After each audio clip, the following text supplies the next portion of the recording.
Now today I've come down to the coast as I was driving by, and I thought we'd visit Plover Scar, I believe it's called, Lighthouse, which is just north of Blackpool and Fleetwood.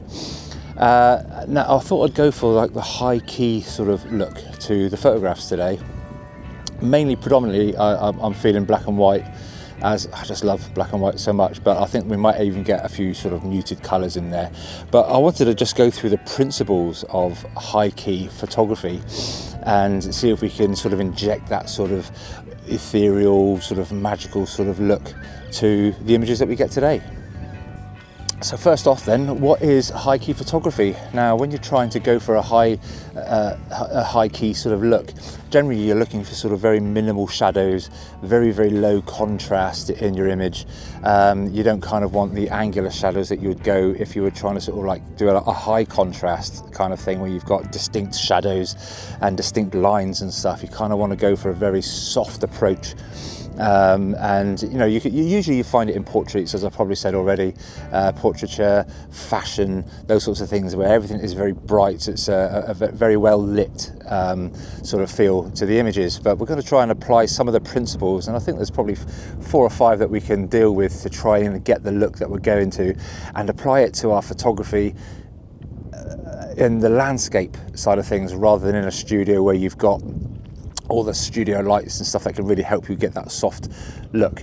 Now what I've kind of done is, because the light is right behind me shining down onto this lighthouse, you've got the natural sort of decoration of the lighthouse, which is black on the top, you've got the white walls, and you've got the below the sea line, which is light, dark light and dark again. So you've already got that as a texture in there, which we can soften off slightly.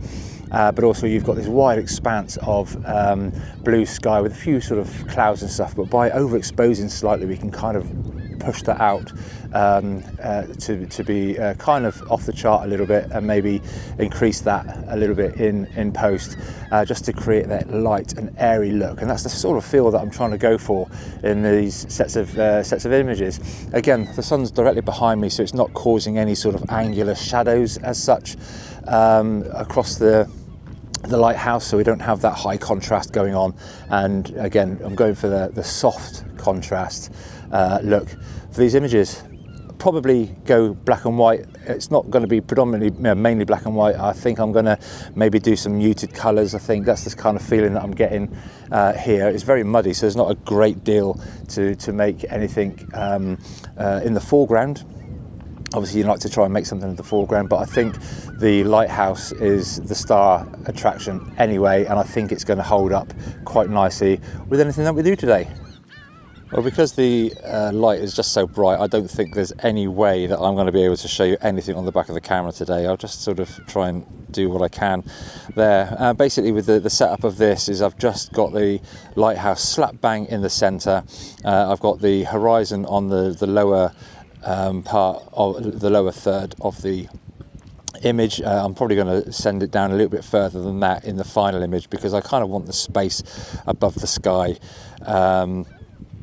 at the moment. So at the moment, in the image that I've got on the back of the camera at the moment, it's just, I feel that it's the horizon is just a little bit high at the moment, so we just need to just bring it down just a little bit, just so we got all this nice space over the top. Now as you might be able to see that I'm making sure that the histogram is well over to the right hand side, and so that I can see that the image is overexposing slightly. It's overexposing by I don't know, 1.3 stops at the moment, so the camera's telling me. Any more than that, I start losing the detail on the detail that's on the front of the lighthouse. But around that is about right, I think. And again, I can always lift the contrast a little bit, make it a little bit brighter in post, just to really emphasize the character of the lighthouse.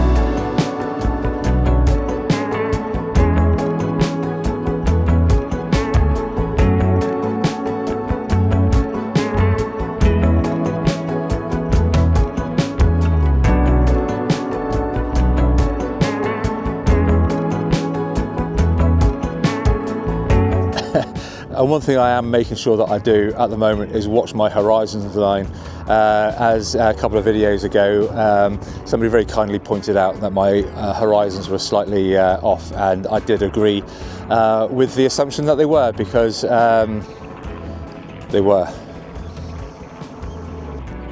But not today. But what I'm trying to do is, while I'm this far away, is just place the lighthouse on different parts of the image.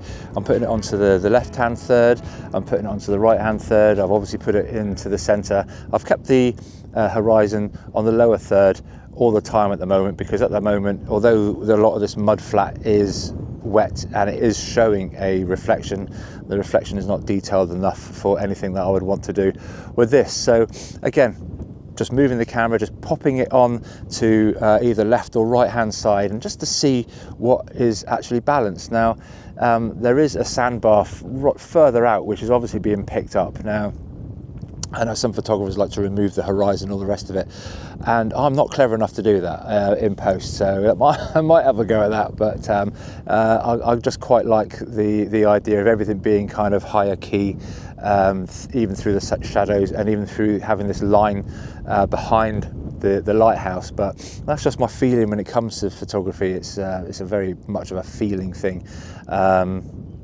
There is I think there's a power station way over on the horizon. I'm hoping I'm not picking that. I can't see that just yet, but I'm hoping I'm not picking that up.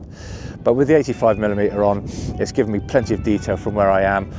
There is a lot of birds on the left-hand side, which might add something to the image when I put the lighthouse onto the right-hand side. But yeah, see what I think of these images.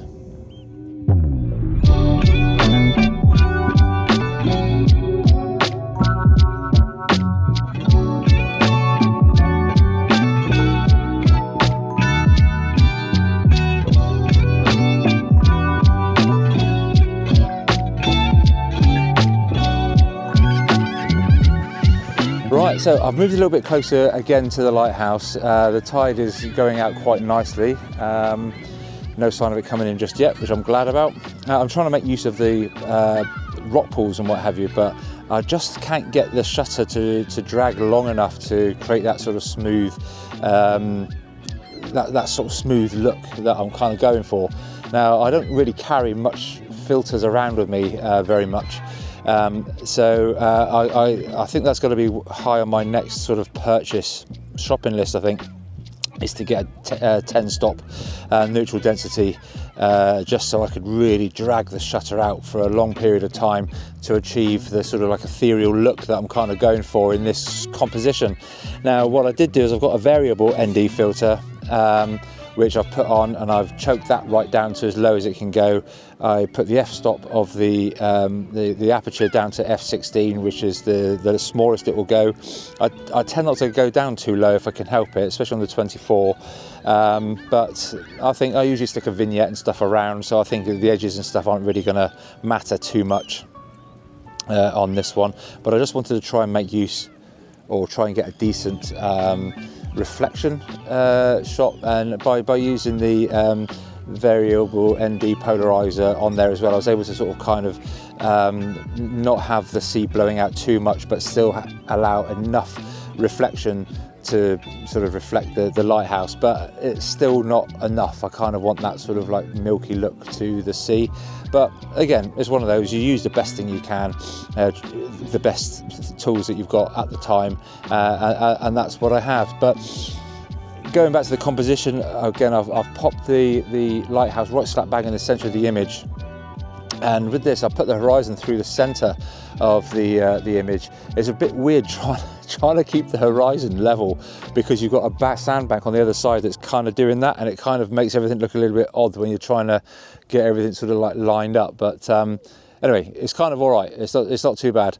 And with the sandbars, you've got all these mussels and stuff, these mussel banks, all just sort of like horseshoeing around the front of the camera, and they're all kind of pointing towards the lighthouse, which is looking rather splendid, if I must say so. But yeah, it's just so very, very, very sparse out here. It's lovely. A few clouds coming in, which might play into our hands a little bit later, as regards the harshness of the light that we're dealing with at the moment. But I think it's time to put the 100 to 400 on and start picking up a few details, and again using the same principles that we were talking about earlier, trying to make the shadows soft, trying to sort of like soften the colours, almost pastelize them if we can. Maybe we might have to do a little bit in post, but we get some nice little detailed shots which might, I don't know, tell a story.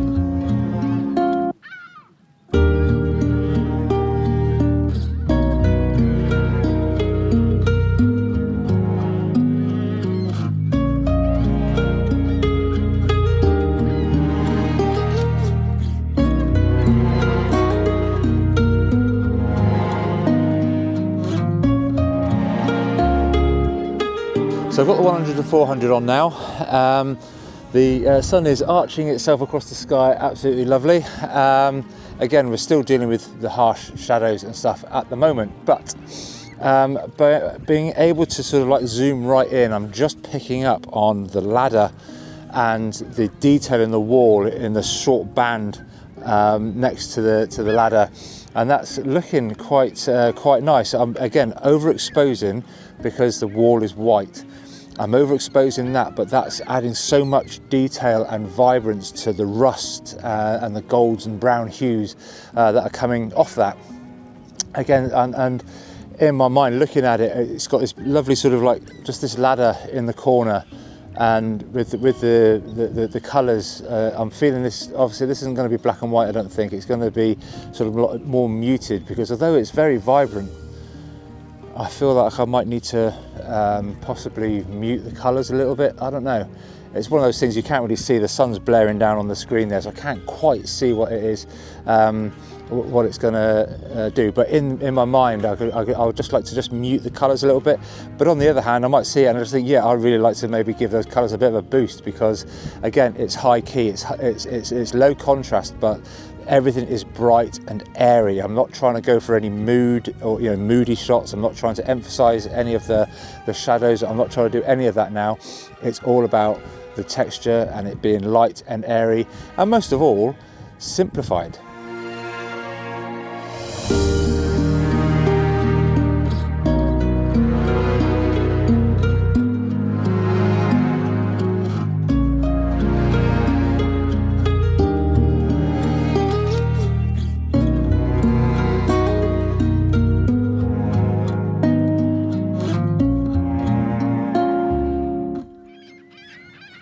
Okay, well, in this idea, I thought that I'll possibly apply a square crop to the image back in post-processing, just to make it square, because at the moment it's shooting in 16:9, and I thought by zooming straight into the top of the lighthouse, you've got this lovely sort of bell curve going on. I just thought if I kept that over to one side and just only showed one half of the roof, I just thought as a square image that might work. I'm not sure whether it does or not. It's not working too well on the back of the camera at the moment, but again, it's something worth playing with. Again, I'm just picking out little details and seeing if I can get that sort of like the low contrast, but still get some plenty of detail in a high key image.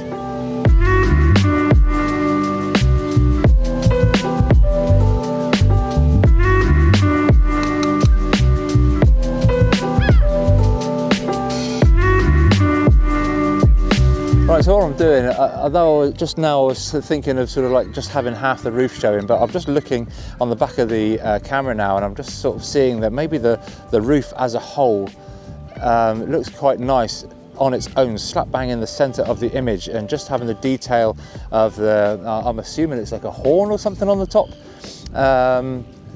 just having that just be centre mass really.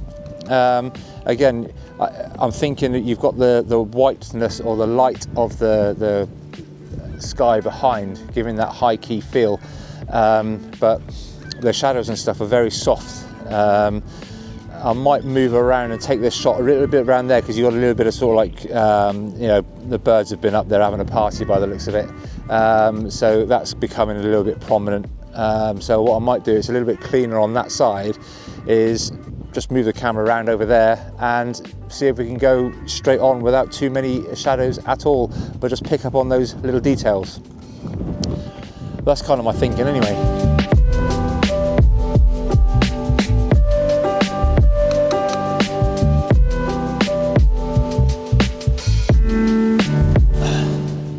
Okay, I'm talking about impact. I think the seagulls have had great impact on the top of that roof.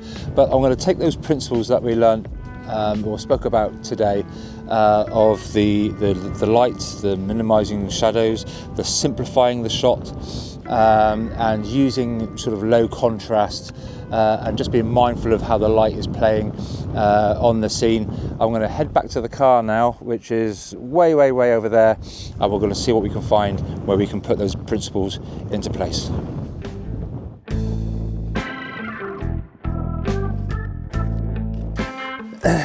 Right, so I'm coming way back over from the lighthouse now and heading back to the coastal path. Now, on the way in, I just noticed all these rocks that have, I don't know, obviously they've been worn away. There's lots of, I'm assuming it's sandstone or something like that, but you've got where the salt and what have you has kind of discoloured them. You've got all these wonderful patterns that are moving around. Now, I found this skeleton of a crab just sitting there minding his own business, basking in the sun, I guess. And I wanted to try. I found myself falling into the trap of taking myself away from what the video is about, being high contrast. But I think this actually does kind of work, because where I would have kind of underexposed slightly just to make it a bit more moody, you've got these lovely sort of swells and patterns and stuff going around. I've actually overexposed it, like we spoke about, so I'll get a much more flatter image. Now the sun has come around and it's above me over here now. And so there's not a lot of shadows being cast or anything like that. So I've got my 100 to 400. I'm basically shooting straight down on it, and I've kind of framed it up where the skeleton. I've not placed it there. It's just there. So I've placed that into the top right-hand corner of the image. But we've got this sort of where the edge of the rocks come in and around. It's just sort of like making these lovely wavy patterns on the corner. So overexposing slightly and taking the image.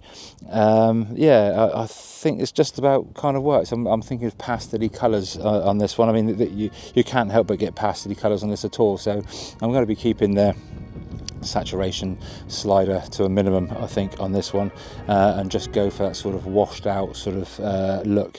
I'm not sure it's a dreamy subject, being a skeleton of a dead creature, but I don't know. Let's have a look.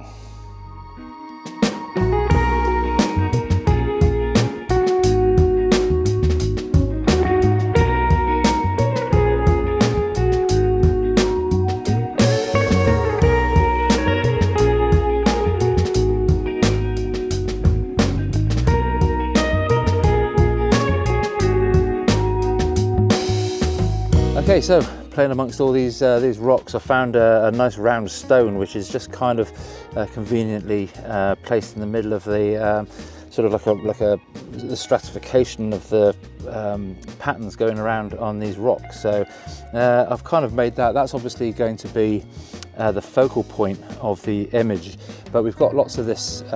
You've got this play between the darker parts of the rock and the lighter parts of the rock. So I'm exposing for the brighter parts, making them quite bright, which again, I'm very conscious that it's very easy to lose some detail on the very lighter parts around the left-hand edge, especially as we come into the other side of the image where everything goes a little bit darker. So I'm keeping that in mind. I've placed the stone on the left-hand side of the image because I kind of want the leading lines to come in and come away from that stone. And it's just trying to get the image, going back to what we spoke about earlier of simplifying the image, which is, I think that ticks the box. It's quite a simple image. You've got the image of the rock. There's not a lot going on apart from some patterns, and there's a sort of like a fracture going through the rock, which kind of balances up the other side of the image. Again, I'm looking at my exposure. I've overexposed just slightly, but not enough to lose any detail. Again, the colour is not oversaturated. There's not a huge amount of shadows either to worry about so much. Everything's very flat. The sun is coming round from over to that side of us, again making everything very sort of like wrapped in light. So again, that's kind of ticking all the boxes for this type of I don't know, experiments of Again, it's just keeping those things in mind if that's what I'm going for. Again, some shots lead themselves to it, some don't. I think this leads itself to it from what I can see on the back of the camera anyway. So I'm going to take that shot there and away we go. I do have the timer on it, but the shutter speed is so quick anyway, it doesn't really matter about that side of things, but I think that's on as default on my setup, the 2-second timer. Again, the exposure hasn't gone all the way over to the right, it's just basically biasing to the right. There's still plenty of pixels and stuff there to play with. So hopefully this is a shot.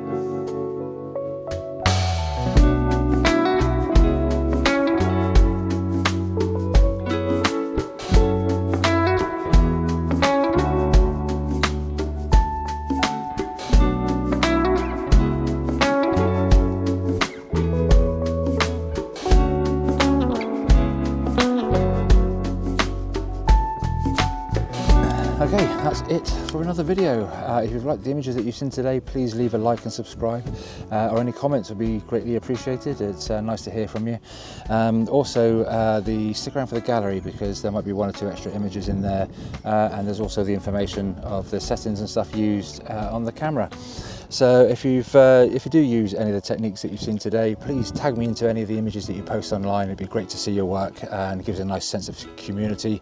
And there's affiliate links in the description below for any of the gear that you've seen me use today as well. So until next time, bye for now.